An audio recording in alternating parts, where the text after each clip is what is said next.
बिहार में आरोप लगा वोट चोरी का आपके ही एनडीए पर। जब ये चुनाव जीतते हैं तो आरोप नहीं लगाते हैं, जब चुनाव हारते हैं तब क्यों आरोप लगाते हैं? क्या सदन में बैठे कोई भी पिछड़े दलित वर्ग का नेता वहां खड़ा होकर के कहा कि रोहिणी आयोग की रिपोर्ट लागू होनी चाहिए? कि एक देश एक संविधान, एक देश एक प्रधानमंत्री, तो फिर एक देश एक शिक्षा अगर हो जाए तो किसी के साथ भेदभाव नहीं होगा। थाने से लेकर के पूरे कप्तान तक का हमने टीम बनाई। हमारा सबसे बड़ा कप्तान उसमें होगा डीजीपी स्तर का, उसका स्टार 3 होगा। जिनका उद्देश्य है इंजीनियर बनना, लेकिन उनको पता नहीं है कि हम इंजीनियर कैसे बनेंगे। जिनका उद्देश्य है डॉक्टर बनना, लेकिन उनको पता नहीं है कि हम कैसे बने, तो हम उनको राह दे रहे हैं। लोकतंत्र को मजबूत करना है तो वोटर लिस्ट में नाम बढ़ाना पड़ेगा और बीएलओ से मिल करके एसआईआर कराना पड़ेगा। आज भी मैं देखता हूं कि थाने पर कमजोर जाने से डर जाता है। अच्छे अच्छे लोग कप्तान से बात करने में डर जाते हैं। क्यों? इसीलिए माननीय ओम प्रकाश राजभर जी कहते हैं शोले वाला डायलॉग कि गब्बर सिंह, दूर दूर तक जब बच्चा रोता है तो याद करो कि गब्बर सिंह बगल में रहता है, वो आ जाएगा। 4 PM न्यूज नेटवर्क में आप सभी का स्वागत है। मैं हूं क्षितिज कांत। पूर्वांचल में आप देख रहे हैं एक आर्मी बन गई है, आरएसएस नाम दिया गया है, राष्ट्रीय सुहेलदेव सेना। ओम प्रकाश राजभर जो कि मौजूदा सरकार में कैबिनेट मंत्री हैं, उन्होंने एक वीडियो उनकी एक वायरल होती है जिसमें वो खड़े होकर के वहाँ पर तमाम नीली वर्दी में जो सेना के लोग थे उनसे बातचीत कर रहे होते और तमाम लोग ट्रेनिंग के दौरान वहाँ पर रहते हैं। हमारे साथ इस समय बात करने के लिए अरुण राजभर जी है। ये जो सेना बनी है इसको लेकर बात करेंगे। चर्चा है जैसे भीम आर्मी है, भीम आर्मी के साथ में जैसे शिवसेना है, उसी तरीके से ये एक आर्मी बनाई गई है। क्या है इस पूरी जो आर्मी आपने बनाई है राष्ट्रीय सुहेलदेव सेना, इसका पूरा फ्यूचर क्या है, क्या प्लानिंग है और इसका भविष्य कैसे देखिए, इसका फ्यूचर प्लानिंग हम लोगों ने तैयार किया पिछले 2004 से। इस अभियान को हम लोगों ने बना करके आगे बढ़ाने का प्रयास किया। इसका नाम राष्ट्रीय सुहेलदेव सेना। जब राष्ट्रीय सुहेलदेव सेना हम हिंदी में बोलते हैं और जब अंग्रेजी में उसका शॉर्ट करते हैं तो आरएसएस हो जाता है। तो सबका ध्यान कहाँ चला जाता है कि कहीं वो आरएसएस की बात तो नहीं हो रही है। वो राष्ट्रीय स्वयं सेवक संघ है, हम राष्ट्रीय सुहेलदेव सेना है।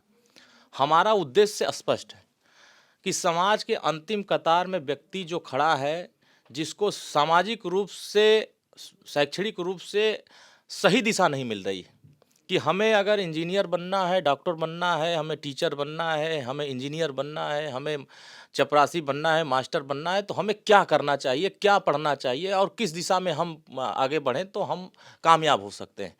तो हम लोगों ने पिछले 2004 में जब इसकी शुरुआत किया था तो एक बड़ा अभियान हम लोगों ने बलिया के नरहेजी इंटर कॉलेज के मैदान में 5000 नौजवानों के साथ एक ट्रेनिंग कराया था, जिसमें retired IAS, retired PCS, retired doctor, retired engineer, retired सिपाही, रिटायर्ड सीओ, एसओ, ये सारे लोगों को हमने एक टीम बना करके उन लोगों को ट्रेनिंग दिलाया था। उस ट्रेनिंग का रिजल्ट ये आया कि उस समय की जो पुलिस की भर्ती हुई या एसआई की भर्ती हुई या ग्राम पंचायत में सेक्रेटरी की भर्ती हुई, तमाम जो भर्तियां हुई उस समय, उसमें हमारे कैंप से जो ट्रेनिंग पा करके लड़के निकले थे वो कहीं न कहीं सेलेक्ट हुए। तो हम लोगों को ये लगा कि जिन नौजवानों को एक अवसर नहीं मिल रहे हैं आगे बढ़ने का या सही दिशा दिखाने का, सही रास्ते पर चलने का, हम उनको राह दिखा सकते हैं। वो आगे बढ़ेंगे तो कल के डेट में भारतीय समाज पार्टी और राष्ट्रीय सुहेलदेव सेना को याद करेंगे कि इस कैंप से हम ट्रेनिंग लेकर के हम आगे बढ़े और हम कामयाब हुए। तो हम लोगों ने उन बच्चों को जो आज के डेट में राह से भटक रहे हैं, जिनका उद्देश्य है इंजीनियर बनना लेकिन उनको पता नहीं है कि हम इंजीनियर कैसे बनेंगे, जिनका उद्देश्य है डॉक्टर बनना लेकिन उनको पता नहीं है कि हम कैसे बनेंगे, तो हम उनको राह दे रहे हैं कि उनको अच्छी बेहतर शिक्षा दिलाने के लिए जो इंजीनियर बना है, रिटायर्ड हो गया है, वो कैसे बताएगा कि मैं कैसे बना था। तो वो एक टीम के साथ कैंप में हमारा कैंप का अलग अलग रूप बनेगा। हम लोग 3 शिविर चलाते हैं, उसमें 2 दिन का शिविर चलाते हैं, 1 दिन का शिविर चलाते हैं और उसमें प्रशिक्षित करते हैं।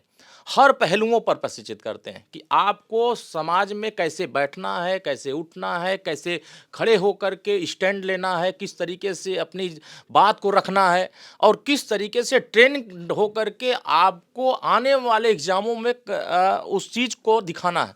तो जैसे मान लेते हैं कि अभी पुलिस की भर्ती हुई और लोगों को दौड़ कराया गया। अब दौड़ का एक नियम होता है कि इतने मिनट में आपको इतना किलोमीटर दौड़ जाना है। तो हम उन बच्चों को पहले से अगर ट्रेंड किए रहेंगे तो उस भर्ती में उनको बहुत आसानी से उस चीज़ में निकल जाएंगे। तो इस तरीके से बहुत सारे विभागों में, बहुत सारे क्षेत्रों में हम उनको प्रशिक्षित करते हैं। माननीय ओम प्रकाश राजभर जी की ये पहल राष्ट्रीय सुहेल देव सेना से जुड़ने के लिए ना कोई जाति का बंधन है, ना किसी धर्म का बंधन है, ना किसी मजहब का बंधन है, हर वर्ग हर समुदाय के लोगों को जोड़ने का पहल है। और इस समुदाय में पहले से जो हम लोग चला रहे थे उसमें उसका वर्दी दूसरा था, इसलिए लोग समझ नहीं पाते थे। सबकी नीली वर्दी कर दिया आपने। इस बार हम लोग पहले पीली टी शर्ट और पीला लोअर था। हम लोगों ने उस समय राष्ट्रीय सुहेल देव सेना को बिना लाइसेंस का हथियार थमाया था। उस हथियार का नाम था एक लाठी। वो लाठी लेकर के वो चलते थे, वो अपने आप को कॉन्फिडेंस करते थे कि अगर इस लाठी को मैं लेके चल रहा हूं तो उससे आने वाले समय में अगर मुझे 10,000 लोगों को कंट्रोल करना है तो हम कैसे सुरक्षित कर सकते हैं 10,000 लोगों को। तो उसकी भी ट्रेनिंग कराते थे, बड़ी बड़ी सभाओं में, बड़ी बड़ी रैलियों में या बड़े बड़े रोड शो में उनको ट्रेनिंग करते थे कि आप कैसे कवर करेंगे। तो वो उस तरीके जो कवर कर पाते थे उनकी अलग टीम बनाए, एक ग्रेड बना दी जाती थी कि एक ग्रेड में चले जाएंगे। जो कवर नहीं कर पाते थे वो बी ग्रेड में चले जाते, जो एकदम नहीं कर पाते सी ग्रेड में करते। फिर उन बी और सी वालों को ट्रेनिंग करते थे कि आप ए ग्रेड में कैसे पहुंचोगे। तो इस तरीके से हम लोगों ने जब 2016 में मऊ के रेलवे मैदान में माननीय अमित शाह जी की पहली रैली कराई थी, उसमें हमने 2000 RSS के नौजवानों को खड़ा किया था। उस समय वहाँ के सीओ, एसपी, कप्तान, वो डीएम और एआईजी, डीआईजी सभी लोगों ने कहा, इस बात को कहा कि इस फोर्स ने जिस तरीके से भारी संख्या में आई आवाम को सुरक्षित किया, कोई घटना नहीं होने दिया, इससे साफ जाहिर होता है कि उनको बेहतर ट्रेनिंग मिला हुआ है। और हम लोगों को सुकून हुआ कि कम से कम यह ट्रेंड होकर के आने वाले समय में कोई जिस भी फील्ड में जाना चाहेगा वो जरूर कामयाब होगा। अब की वर्दी क्यों चेंज कर दी है? ये नीली वर्दी बड़ा चर्चा का विषय बनी हुई है, कंधे पे पीला पटका और 3 स्टार लगे हुए हैं उस पर। उसमें हम लोगों ने पहचान बनाया। जैसे मान लेते हैं स्टेट का डीजीपी की एक अलग पहचान है, स्टेट में एडीजी की अलग पहचान है। उसी तरीके से जब जिले में हम जाते हैं तो कप्तान का स्टार अलग होता है, फिर सीओ का स्टार बदल जाता है, एसपी का स्टार, फिर एसआई का जो होता है उसका स्टार बदल जाता है। तो हम थाने से लेकर के पूरे कप्तान तक का हमने टीम बनाई। हमारा सबसे बड़ा कप्तान उसमें होगा डीजीपी स्तर का, उसका स्टार 3 होगा। फिर उसमें एसआई स्तर पर जाएगा, एसपी स्तर पर जाएगा, फिर उसका स्टार 2 हो जाएगा। फिर वो नीचे आएगा, फिर सीओ हो जाएगा, उसका 2 होगा, फिर नीचे जाएगा 1 होगा, फिर उसमें अलग होगा, जो सिपाही होगा उसका अलग होगा। तो ऐसे सभी लोगों का काम दिया जाएगा कि जो ऊपर का आदमी होगा उसका ट्रेनिंग कराने का, उसको ट्रेनिंग देंगे तो वो नीचे पहुंचाएगा, फिर नीचे वाला जब ट्रेनिंग कराएगा वो एकदम नीचे, मतलब ग्राम पंचायत स्तर पर इसकी ट्रेनिंग कराई जाएगी। ऊपर के लोगों को हम लोग कैंप जब लगाएंगे तो अलग अलग शिविर बनेंगे, अलग अलग समय निर्धारित होंगे, उस समय पर इनकी ट्रेनिंग कराई जाएगी। उसी आधार पर जो ट्रेंड होगा वो गांव में जाकर लोगों को ट्रेंड करेगा। तो उसका नाम कमांडर रखा जाएगा। कमांडर रहेगा, फर्स्ट फेज का कमांडर स्टार 3 होगा, जिले का जो कमांडर होगा, फिर उसके बाद विधानसभा कमांडर होगा, ब्लॉक का कमांडर होगा, ग्राम पंचायत का कमांडर होगा, सबके अलग अलग पहचान होंगे। जैसे कोई चौकी थाने बनाए जाएंगे क्या? नहीं नहीं, कोई कैंप ऐसे नहीं बनाए जाए, हमारे कैंप वही रहेंगे, उनके स्टार के कैंप बनाए जाएंगे। वो शिविर हमारे जैसे ग्राम पंचायत के हैं तो ग्राम पंचायत के शिविर लगेंगे। उस ग्राम पंचायत में जितने 40-50 लड़के होंगे या 65 लड़के होंगे, 70 लड़के होंगे, उसका वो कैंप जो मैदान होगा, फील्ड होगा, उस फील्ड में कहीं कैंप तैयार कर जाएगी। उस कैंप में उनको ट्रेनिंग की जाएगी। और प्रतिदिन सुबह महीने में 2 दिन का कैंप ग्राम पंचायत में लगेगा, महीने में 3 दिन का कैंप विधानसभा में लगेगा, महीने में 3 दिन का कैंप जिले में लगेगा। तो जो ऊपर कैंप में ट्रेनिंग पाया रहेगा वो नीचे ला करके ट्रेंड करेगा, फिर ये जो पाया रहेगा वो एकदम नीचे ले जाकर ट्रेंड करेगा। चलिए, आपने पूरी कंफ्यूजन दूर कर दी लोगों की। अभी चुनाव होने जा रहे हैं जिला पंचायत के, क्या अकेले लड़ेंगे या गठबंधन रहेगा, क्या सीन रहेगा? देखिए, इस त्रिस्तरीय पंचायत चुनाव में कोई भी पार्टी का कोई गठबंधन नहीं होता। जो भी गठबंधन कर इसमें वर्तमान में विधानसभा लोकसभा के लिए हैं, वो सभी गठबंधन के लोग एक एक दल से 3-3 4-4 प्रत्याशी लड़ते हैं और वो स्थानीय चुनाव का स्थानीय मुद्दा हो जाता है। तो जनता के बीच में जो पार्टियों के प्रत्याशी लड़ते हैं, एक पार्टी के 4 प्रत्याशी लड़ते हैं, उसमें जो जीत जाता है वो अपने पार्टी के साथ हो जाता है। तो इसमें कोई गठबंधन नहीं होता है, सारी पार्टियां अपने अपने उम्मीदवार उतारते हैं, जो जीतता है उसके साथ हो जाता है। तो पंचायती राज विभाग आपके पास है, आपके पिताजी के पास, मंत्री जी के पास है, तो नज़रें आपकी तरफ है, आप कैसे चुनाव लड़ेंगे? नहीं नहीं, देखिए हम लोग पहले से लड़ते आए हैं। पिछली बार हम लोगों ने 153 जिला पंचायत सदस्य जीता था, हम लोगों ने 10 ठो ब्लॉक प्रमुख बनाया था, हम लोगों ने समर्थन दे करके एक अध्यक्ष भी बनाया था। तो हमारा प्रयास है कि हमारे अधिक से अधिक अध्यक्ष बने, हमारे ब्लॉक प्रमुख बने, हमारे जिला पंचायत सदस्य बने, बीडीसी बने, प्रधान बने। तो हमारे कार्यकर्ता उसकी तैयारी कर चुके हैं, सूचना की इंतजार कर रहे हैं कि जिस दिन निर्वाचन आयोग सूचना जारी करेगा उस दिन हमारे सारे मैदान में उतरे प्रत्याशी पूरी तरीके से भारी संख्या में जीत करके भारतीय समाज पार्टी को मजबूत करने का काम करेंगे। तो पार्टियां सब लड़ेंगे। जब तय होगा कि प्रमुख बनाना है, हमारे बीडीसी ज़्यादा जीते तो भाई गठबंधन के लोग, हाँ भाई आपके प्रत्याशी हैं, हमारे भी इतने जीते हैं, अगर हमको हमारा भारी बहुमत है तो हमें जिता दीजिए। अध्यक्ष बनाना है, हमारे साथ ज़्यादा सदस्य हैं तो आप हमें समर्थन कर दीजिए, हम अपना अध्यक्ष बना लें। अच्छा, एसआईआर का मामला चल रहा है, पीडीए प्रहरी तमाम उतार दिए समाजवादी पार्टी ने। आप लोगों ने कैसे इसको एसआईआर के फॉर्म वगैरह में वर्क देखिए, किया हम ग्राउंड लोगों स्तर ने पर? बहुत अच्छे तरीके से हम लोगों ने बूथ लेवल पर हमारे प्रभारी और अध्यक्ष, ग्राम पंचायत स्तर पर जितने हमारे पदाधिकारी हैं, घर घर जा कर के एक एक व्यक्ति से मिल कर के उनको बता रहे हैं कि अपना फार्म अगर नहीं आया है तो भर करके बीएलओ को जमा करिए। जिन लोगों ने बीएलओ को नहीं जमा कर पाए हैं, जो नहीं फार्म भर पा रहे हैं, हमारी टीम खुद भरवा रही है। और उसके लिए हम लोगों ने अभियान चलाया है। जैसे चुनाव में हम लोग बैनर बनाते हैं, पोस्टर बनाते हैं और अनाउंस कराते हैं कि हमारी पार्टी को वोट दीजिए, हमारी पार्टी। उसी तरीके से भारतीय समाज पार्टी भी अपने पैसे से, अपने खर्चे से उस पूरे जिले में, उस पूरे विधानसभा में प्रचार करा रहे हैं कि आप एसआईआर का फॉर्म भरिए और ज़्यादा से ज़्यादा लोकतंत्र में अपनी भागीदार बनिए। जब आपका वोटर लिस्ट में नाम होगा तभी आप लोकतंत्र को मजबूत कर सकते हैं और अपने हक के लिए लड़ सकते हैं। तो हम लोग जिस तरह जागरूकता फैला रहे हैं, उस तरीके से अगर सारे राजनीतिक दल इस काम को करते तो मुझे लगता है कि एक भी मतदाता छूटता नहीं, क्योंकि हर एक मतदाता का हक है वोटर लिस्ट में नाम दर्ज कराने का। अगर आप आज के डेट में वोटर लिस्ट में नाम नहीं दर्ज करा पाएंगे तो कल के डेट में आप हक से वंचित हो जाएंगे, भागीदार नहीं हो पाएंगे, लोकतंत्र में आप भागीदार नहीं हो पाएंगे। तो लोकतंत्र को मजबूत करना है तो वोटर लिस्ट में नाम बढ़ाना पड़ेगा और बीएलओ से मिल करके एसआईआर कराना पड़ेगा। बिहार में आरोप लगा वोट चोरी का आपके ही एनडीए पर। देखिए होता क्या है कि वहाँ तो आपने चुनाव अलग लड़ा, लेकिन एनडीए पर खूब आरोप लगा। दिक्कत क्या होता है कि जब हिमाचल प्रदेश में कांग्रेस पार्टी चुनाव जीत जाती है, कर्नाटका में चुनाव जीत जाती है, तो वो वोट उनकी तरफ चला जाता है, तब वोट चोरी का आरोप नहीं लगता। या किसी भी राज्य में आप देखेंगे जहां विपक्ष की सरकारें बनती हैं, तब उस समय यह सवाल नहीं उठता। या इसी राज्य में अखिलेश यादव जी 37 सीट से के आसपास चुनाव जीते लोकसभा में, तब वो आरोप नहीं लगाए कि ये वोट चोरी हो गया। जब ये चुनाव जीतते हैं तो आरोप नहीं लगाते हैं, जब चुनाव हारते हैं तब क्यों आरोप लगाते हैं? इसका मतलब इनका दो मुँहा सांप, दो तरह का चेहरा है, दो तरह का पेट में जो जैसे दांत है, वो दांत पेट में भी चला जाता है। एक मुंह में दांत है, एक पेट में दांत है। तो इसी तरीके से है कि जब पेट में दर्द होता है तो ये मुंह से बोलते हैं, मुंह में दर्द होता है तब पीछे से बोलते हैं। तो ये हालत है इनकी कि जब जीत जाते हैं तो आवाज़ बंद कर लेते हैं, हार जाते हैं तो वोट चोरी का आरोप लगाते हैं। तो अभी हाल ही में पिछले विधानसभा जो चुनाव हुए हैं अभी बिहार में, आरजेडी वहाँ 80-79 सीट जीती थी। हालत क्या है, 25 पे आ गई। क्यों हार गई? इसकी समीक्षा नहीं कर रहे हैं। समीक्षा किसकी कर रहे हैं कि वोट गड़बड़ हो गया। अरे भाई, अगर आप दम भरते हो कि हमारा संगठन बहुत मजबूत है, तो आपके बूथ पर जो खड़ा हुआ व्यक्ति है वो अपना एसआईआर क्यों नहीं करवा पा रहा है? इसका मतलब आपका संगठन नहीं है। आप झूठे हवा भरते हो, दिन में 13 बार प्रेस कॉन्फ्रेंस करते हो, हर महीने में 3 बार, 10 बार, 15 बार प्रेस कॉन्फ्रेंस। किस बात के लिए? खाली यहीं से बोल देंगे सब बन जाएगा?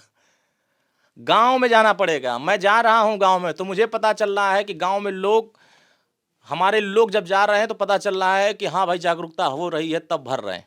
आप उस तरह नहीं कर रहे हो, आरोप लगा रहे हो दूसरे पर।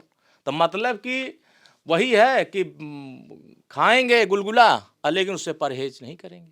तो हमेशा हमारा मानना है कि सारे दल को मिल करके ये एक पर्व चल रहा है, ये लोकतंत्र का सबसे महत्वपूर्ण पर्व चल रहा। इस महत्वपूर्ण पर्व में सभी दल को पूरी भागीदारी के साथ हर एक मतदाता के किसी दल धर्म मजहब को नहीं देखते हुए निष्पक्ष लोकतंत्र के 140 करोड़ जनता को अपना लोकतंत्र मजबूत करने के लिए सभी राजनीतिक दलों को चुनाव की तरह प्रचार करना चाहिए, निर्वाचन आयोग को प्रचार करना चाहिए, सारे टीवी चैनल वालों को प्रचार करना चाहिए, सारे सोशल मीडिया वालों को प्रचार करना चाहिए, अखबार वालों को लिखना चाहिए। क्या उस तरह से हो रहा है? जिस तरीके से चुनाव के समय लोग हर हथियार प्रयोग करते हैं वोट पाने के लिए, उसी तरह वोट बढ़ाने के लिए प्रयोग करते तो कोई लोकतंत्र में छूटता नहीं। अच्छा, एक सवाल और है। अभी आप देख रहे होंगे लखनऊ की मेयर काफ़ी एक्टिव मोड पर हैं, तमाम जगहों पर जा रही हैं जहाँ झुग्गी झोपड़ियाँ हैं, वहाँ पर जा कर के कई चैनलों पर उन्होंने बयान भी दे दिया कि रोहिंग्या या फिर बांग्लादेशी रह रहे हैं। वहाँ पहुँचते हैं तो लोगों के पास उनकी आईडीज़ होती हैं, आसाम के रहने वाले अपने आप को बताते हैं, एनआरसी के पेपर्स हैं उनके पास, वोटर आईडी कार्ड, आधार कार्ड, ड्राइविंग लाइसेंस, तमाम उनके पास दस्तावेज है। सवाल खड़े होते हैं कि इस तरीके का आरोप क्यों लगाया जाए, भारतीय मूल के नागरिकों को बांग्लादेशी क्यों कहा जा रहा है? इस तरीके के सवाल खड़े हो रहे हैं। मुख्यमंत्री जी ने तो कह दिया कि जो बाहरी है उन पर ध्यान दिया जाए। इस तरीके की बातें चल रही, क्या कहेंगे आप? नहीं, ये सही कर रहे हैं। माननीय मुख्यमंत्री जी ने जिस तरीके से डिफेंस एक सेंटर बनाया है कि इस सेंटर में जितने डिटेंशन सेंटर। हाँ जितने लोग भारत के मूल नागरिक नहीं हैं या दूसरे देशों से आ करके यहाँ अपना रोजी रोजगार या जिस तरह रह रहे हैं झुग्गी झोपड़ी बना करके, ऐसे लोगों की पहचान होनी चाहिए। जी। क्या ये लोग यहाँ रह करके कोई साजिश तो नहीं रच रहे हैं, या ये लोग यहाँ रह करके किसी को फायदा नुकसान तो नहीं कर रहे हैं, या यहाँ रह करके हमारे आर्थिक व्यवस्था को ध्वस्त तो नहीं कर रहे हैं? तो जब हमारे पास आंकड़ा ही नहीं होगा तो हम उस बात के लिए जो योजना लेके चल रहे हैं उस योजना को हम धरातल पर कैसे पहुंचा पाएंगे? तो सरकार ने पूरी तत्परता के साथ जिस तरह अभियान चलाया 75 जिलों में, इस सेंटर बना करके हम चिन्हांकन करके उनको वहाँ शिफ्ट करेंगे और उसके बाद पब्लिक के सामने रखेंगे कि ये आज़ादी के बाद से इतने लोग जो दूसरे देशों से या दूसरे प्रदेशों से आकर के इस स्टेट में या उस स्टेट में काम कर रहे हैं, रह रहे हैं, ऐसे लोगों की यह पहचान है। ऐसे लोगों का अगर पहचान हो रही तो इसमें आपत्ति किस बात को हो रही? आपत्ति उन वर्गों को हो रही है या उन लोगों को हो रही है जिन लोगों को दूसरे देशों के लोग आकर के मजबूत करने का काम कर रहे हैं, वो राजनीतिक चश्मे से देख रहे हैं। हमारी सरकार राजनीतिक चश्मे से नहीं देख रही है, उनको पूरी तरीके से सामाजिक रूप से जो लोग यहाँ काम कर रहे हैं, राजनीतिक रूप से जो लोग काम कर रहे हैं, शैक्षणिक रूप से जिन लोग काम कर रहे हैं, ऐसे लोगों को वह ताकत देने के लिए प्रयास कर रहे हैं कि हम उनको सारी सुविधाएं प्रोवाइड करा सकें ताकि कोई छूटे ना। राजनीति में जो अभियान हमारी सरकार चला रही है, सामाजिक रूप से चला रही है, उसमें किसी के साथ भेदभाव ना हो सके। तो भेदभाव ना हो, अब इसके लिए भी कुछ दल परेशान हैं कि इनके साथ भेदभाव होना चाहिए। तो हम तो चिंता इस बात से कर रहे हैं कि भाई यहाँ भारत के बाहर के आदमी नहीं रहना चाहिए, तो कौन ला के रखा हुआ है? कागज होना चाहिए उनका ना। जिनके पास कागज है उनके लिए क्या कहेंगे? जिनके पास कागज है तो वो उसकी जांच होगी ना कि कब से ये कागज बना है। आपका वोटर आईडी बन सकता है, आपका राशन कार्ड बन सकता है, तो बना कब है? ये कहाँ के रहने वाले हैं? ये यहाँ भी राशन उठाते हैं और उधर भी जाते हैं, किसी राज्य में घर बना के वहाँ भी उठाते हैं, यहाँ भी वोट देते हैं, वहाँ भी वोट देते हैं। ये कैसा देश है? भारतीय समाज पार्टी इसी के खिलाफ है कि एक देश एक संविधान, एक देश एक प्रधानमंत्री। तो फिर एक देश एक शिक्षा अगर हो जाए तो किसी के साथ भेदभाव नहीं होगा। एक देश एक न्याय हो जाए तो किसी के साथ अन्याय नहीं होगा। एक देश एक कानून हो जाए तो हर व्यक्ति को उस कानून का लाभ मिलेगा। एक देश एक समान अधिकार अगर ये बन जाए तो फिर ये, जब देश में एक देश एक चुनाव की बात हो सकती है, एक देश एक राशन कार्ड की व्यवस्था बन सकती है, तो फिर एक देश एक शिक्षा की बात क्यों नहीं हो रही है? या एक देश एक शिक्षा लागू कराने के लिए क्यों नहीं बोल रहे हैं?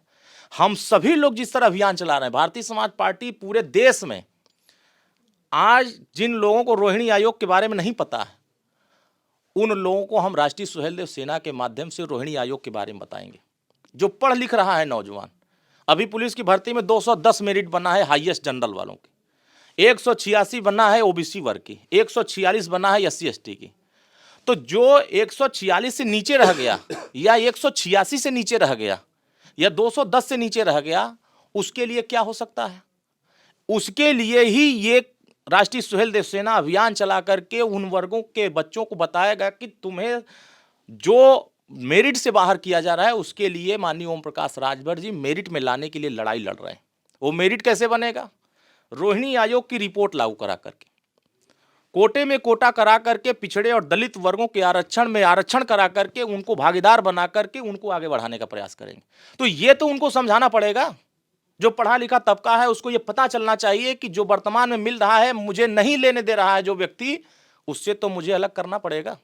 तो अलग करने के लिए जब वो अभियान में जाएगा, जब बताएगा, उसको तरीका बताएगा, तब उसके दिमाग खुल जाएगा। अरे यार, मैं अगर 186 से 185 तक रह गया, एक नंबर से छट गया, तो इसके पीछे कौन सा वजह? आरक्षण। तो ये आरक्षण कैसे मिलेगा? तो देश के प्रधानमंत्री जी ने 6 साल रामनाथ कोविंद जी की अध्यक्षता में अगर वो रिपोर्ट बना करके 6 साल बाद राष्ट्रपति द्रौपदी मुर्मू जी के यहाँ, महामहिम के यहाँ पहुँचाया, तो फिर इसको लागू कराने के लिए क्या अखिलेश जी ने एक बार भी बोला? क्या सदन में बैठे कोई भी पिछड़े दलित वर्ग का नेता वहाँ खड़ा होकर के कहा कि रोहिणी आयोग की रिपोर्ट लागू होनी चाहिए? क्या उत्तर प्रदेश का कोई सपा का सांसद, विधायक इस बात का सदन में उठा करके बोलने का साहस जुटाया कि केंद्र की जो रोहिणी आयोग इसको लागू होनी चाहिए? इसलिए वो नहीं चाहते हैं कि वो जानते हैं जिस दिन ये लागू हो जाएगा उस दिन हम जिनको मूर्ख बना करके हिस्सा लूटते हैं वो फिर मूर्ख नहीं बनेगा, वो फिर राजा बन जाएगा। अब फिर मैं भिखारी बन जाऊंगा, मुझे कोई वोट देने वाला नहीं मिलेगा। इसलिए वो इस बात की चर्चा नहीं करना चाहते। और हमारी आर्मी जो हमारी है, राष्ट्रीय स्वयं सेना है, इसी चीज को जनता के बीच में पहुंचाएगा। अपने हकों के लिए, अपने भागीदारी के लिए, अपने सुरक्षा के लिए, अपने सम्मान के लिए, अपने न्याय के लिए ये काम करेगा। और उसका परिणाम आपको आने वाले समय में दिखाई भी देगा कि न्याय और सम्मान और भागीदारी के लिए जिन लोगों ने सिर्फ और सिर्फ वोट का हथियार बनाकर इस्तेमाल किया है, अब वोट का हथियार न्याय से मिलेगा, सामाजिक परिवर्तन से होगा। हम कहते हैं लोहिया जी ने सामाजिक परिवर्तन की बात किया था, या पंडित दीनदयाल उपाध्याय जी ने अंत्योदय की बात किया था। हम तो कह रहे हैं जो राष्ट्रपति हो गया है उसको आरक्षण की क्या ज़रूरत है, जो राज्यपाल हो गया है उसको आरक्षण की क्या ज़रूरत, जो राष्ट्रपति के अलावा चपरासी हो गया उसको आरक्षण की क्या जरूरत, जिसके घर में 25,000, 30,000, 50,000, 1 लाख, 1.5 लाख की सैलरी आ रही है उसको आरक्षण की क्या जरूरत है? मतलब जो आईएएस हो गया है वो अपने बेटे को आरक्षण दिला के आईएएस बनाएगा, जो पीसीएस हो गया वो आरक्षण दिलाकर पीसीएस बनाएगा, और जो कमजोर तबका है वो आईएएस बनने का सपना सिर्फ सपना देखता रह जाएगा। इसी चीज को तो रोकने के लिए कवायद चल रही है कि जो मजबूत हो गया है उसको अभी रोकिए, जो कमजोर है उसको मजबूत बनाइए। यही बात डॉक्टर अंबेडकर जी ने कहा, यही बात लोहिया जी ने कहा, यही बात पंडित दीनदयाल उपाध्याय जी ने कहा, यही बात महाराजा सुहेलदेव राजभर ने कहा। हम राष्ट्र के नायक के हमारे महापुरुष रहे हैं, क्या आने वाली पीढ़ियों को राष्ट्र के बारे में पता होना चाहिए? हमारे राष्ट्र नायकों ने किस तरह से देश के सामने कुर्बानी दिया है, इसके बारे में कैसे पता चलेगा? कौन बताएगा? क्या कभी आपने देखा कि श्री अखिलेश यादव जी अपने मंच के माध्यम से महाराजा सुहेलदेव राजभर का जिक्र किया? कभी आपने सुना कि अपने उनके बैनर पर महाराजा सुहेलदेव दिखाई दिए? 585 रियासतों में 165 रियासत चलाने वाले महाराजा सुहेलदेव राजभर पूरे हिंदुस्तान में विदेशी आक्रांताओं को धराशायी करने का काम किया, क्या किसी ने उनको बताने का काम किया? वही हमारी सेना इनके अस्मिता के बारे में, इनके कार्यों के बारे में, इनके त्याग और समर्पण के बारे में उनको बताएगा कि आज देश में हम सुरक्षित हैं, या देश आज भारत में हम रहते हैं तो हमारे पूर्वजों के परिश्रम और त्याग के बदौलत हम यहाँ रहते हैं और उनके बलिदान के बदौलत हम रहते हैं। तो क्या हमारे आने वाली जनरेशन जिनका अभी 8 साल उम्र है, उनको किसी दुनिया से मतलब नहीं है, उनको कौन बताएगा कि पृथ्वीराज चौहान का क्या योगदान रहा है, या छत्रपति साहू जी महाराज का क्या योगदान रहा है, ज्योतिबा फूले का क्या योगदान रहा है, सावित्रीबाई फूले का क्या योगदान रहा, कांसीराम जी का क्या योगदान रहा, इसमें तमाम जो हमारे राष्ट्र नायक रहे इनका क्या योगदान रहा? तो उस योगदान के बारे में हम नहीं बताएंगे तो कौन आएगा बताने? इसीलिए हम लोगों ने हर अस्त्र, हर हथियार आने वाली पीढ़ियों के सामने रखने का प्रयास किया है कि देखो, जानो, पहचानो कि हम इस देश के शासक थे, इस देश के राजा थे, हमने इस देश में राजपाट चलाया। जब ये भारत अलग अलग टुकड़ों में बटा था तब हमारे लोगों ने एकजुट बनाने का, भारत को एक करने का प्रयास किया। सोमनाथ मंदिर को तोड़ने वाले को हम राजा कैसे मानेंगे? लुटेरे को हम लोग कैसे सम्मान दे सकते हैं? लुटेरा लुटेरा ही कहलाएगा और राजा राजतंत्र में राजा कहलाएगा। ये लोकतांत्रिक व्यवस्था है। लोकतंत्र में जिनके पास ज़्यादा मत हो जाता है वो अपना राजा बना लेता है, उसी राजा अपने समाज को रक्षा, सुरक्षा और सम्मान दिलाने का काम करता है। तो हम सभी लोग आने वाली पीढ़ियों के लिए काम कर रहे हैं। वर्तमान के जनरेशन में तो काम हो ही रहा, लेकिन आने वाली पीढ़ियों के बारे में कौन काम कर रहा है, यही बात माननीय ओम प्रकाश राजभर जी, भारतीय समाज पार्टी आने वाली पीढ़ियों को, जो हमारे 20 साल से 25 साल के उसमें टारगेट किया गया 18 से 25 साल के बच्चे, इनको ये बात की जानकारी पहले हो कि ये हमारा अभियान किस तरीके से जा रहा है। हर एक पहलुओं पर हम उनको ट्रेनिंग दे रहे हैं और आने वाले समय में आपको इसका परिणाम दिखाई देगा कि जब आने वाले समय में जितनी वैकेंसियाँ होंगी उसमें इनकी भागीदारी जितनी मजबूती से दिखाई देगी, तो वो आपको पूरी लिस्ट के साथ दिखाया जाएगा कि देखो ये हमारे अभियान से ये लोग निकल कर के आए, वो दिखाई देगा। तो जनता के बीच में हम लोग रहते हैं तो वो समस्याएं हमको दिखती है। क्या कभी आपने सुना है कि सरकार 4 बार रही है यहाँ बसपा के, क्या कभी महाराजा सुहेलदेव राजभर की एक मूर्ति लगाने की कोई बात किया? कहीं लगाया हो? मूर्ति तो छोड़ दीजिए, नाम तक लेने को तैयार नहीं थे। लोग कहते थे कि नहीं हमने, जैसे होता है कि लोग कहते रहे हमने फलाने को तो सांसद बना दिया, फलाने को मंत्री बना दिया। मंत्री, सांसद, विधायक बना देने से तुम्हारा सम्मान नहीं बढ़ जाता। जिसके वोट के दम पर वो सांसद मंत्री बन रहे हैं, उसके समाज को कैसे भागीदारी मिले, अगर उसको आप सम्मान दे दिए, भागीदारी दे दिए, उसको न्याय दे दिया, तो वो मंत्री सांसद बन करके वो भला कर सकता। जब वो कुछ नहीं कर सकता है तो वो जो वोट दिया है वो क्या कर पाएगा? अपने लिए तो कुछ कर ही नहीं पा रहा है, तो उसके लिए क्या करेगा? तो मामला यह है कि हम सामाजिक न्याय की लड़ाई लड़ रहे हैं, सामाजिक परिवर्तन की लड़ाई लड़ रहे हैं, व्यवस्था बदलने की लड़ाई लड़ रहे हैं। उस व्यवस्था में हमारे हर तबके के लोग शामिल हो रहे हैं। कमजोर वर्ग का साहस आज भी मैं देखता हूं कि थाने पर कमजोर जाने से डर जाता है। अच्छे अच्छे लोग कप्तान से बात करने में डर जाते हैं। क्यों? इसीलिए माननीय ओम प्रकाश राजभर जी कहते हैं शोले वाला डायलॉग कि गब्बर सिंह, दूर दूर तक जब बच्चा रोता है तो याद करो कि गब्बर सिंह बगल में रहता है, आ जाएगा। तो वो इसलिए नहीं कहते हैं कि वो फिल्म में वो गब्बर दूसरा रूप दिखाया था, इसलिए कहते हैं कि वो भय दिखना चाहिए कि गरीब जब भय में है तो उस भय से निकलने के लिए कि तुम भी एक रूप बनाओ कि नहीं, हम डायलॉग इस तरीके से हम थाने पर जाएंगे तो कहेंगे मैं ओम प्रकाश राजभर का गोल वाला आदमी हूँ, मैं पीले गमछे वाला हूँ, मैं भारतीय समाज पार्टी वाला हूँ, महाराजा सुहेलदेव वाला हूँ। तब वो बैठा हुआ दरोगा भी एहसास करे कि नहीं, इस गरीब के अंदर साहस आई है तो हमारे थाने पर आया। अब मैं बहुत सारे लोगों को देखता हूँ, थाना तो छोड़ दीजिए, चौकी पर जाने से डर जाते हैं। तो बताइए उनको साहस कौन देगा? उसको साहस देने का काम कोई कर रहा है तो माननीय ओम प्रकाश राजभर कर रहे हैं। उसको आगे बढ़ाने का कोई प्रयास कर रहा है तो माननीय ओम प्रकाश राजभर जी कर रहे हैं। ऐसे थोड़ी ना ये समाज हमारे साथ खड़ा है। इस समाज के पीछे समर्पण है, इस समाज के पीछे त्याग है, इस समाज के पीछे संघर्ष है, और संघर्ष हमारा अनवरत चल रहा है। आप देखिए बहुत सारे नेता ठंडक में निकलने से डर रहे हैं, कहीं ठंडी न लग जाए, लेकिन हमारे नेता। एक सवाल और कर लेता हूं। आपने तो पूरा एक्सप्लेनेशन कर दिया कि सुहेलदेव सेना करने क्या वाली है, क्या क्या चलने वाला है। धनंजय सिंह को लेकर के तमाम बातें चल रही हैं, काफ़ी खास मित्र हैं मंत्री जी के, ओम प्रकाश राजभर जी के, क्या पार्टी में लाने वाले हैं उनको? देखिए, इस लोकतंत्र में सारे जो लोग भी हैं माननीय ओम प्रकाश राजभर जी के सब मित्र हैं, जिनका वोटर लिस्ट में नाम दर्ज है सब मित्र हैं। क्या धनंजय सिंह पार्टी में आने वाले हैं? सुहेलदेव अब देखिए, वो आने के लिए अगर उनकी इच्छा होगी तब उस पर बात किया जाएगा ना। चर्चा बहुत है। लड़ने के लिए सारे लोग परेशान हैं कि हम विधायक बन जाए, हम सांसद बन जाए, हम मंत्री बन जाए, हम फलाना बन जाए।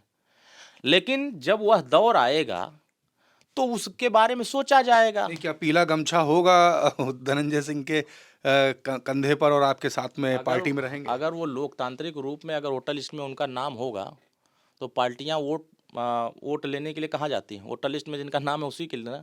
तो उनका भी नाम होगा तो उनको मैदान में उतार देंगे, सुहेलदेव पार्टी से उतार देंगे। कोई या सुभाषपा से। ब्रजेश सिंह भी आए, उतार देंगे उनको भी। सुभाषपा से। और क्या, कौन वोटर लिस्ट में उनका नाम रहेगा तो उतार देंगे, नहीं रहेगा तो बढ़वाएंगे।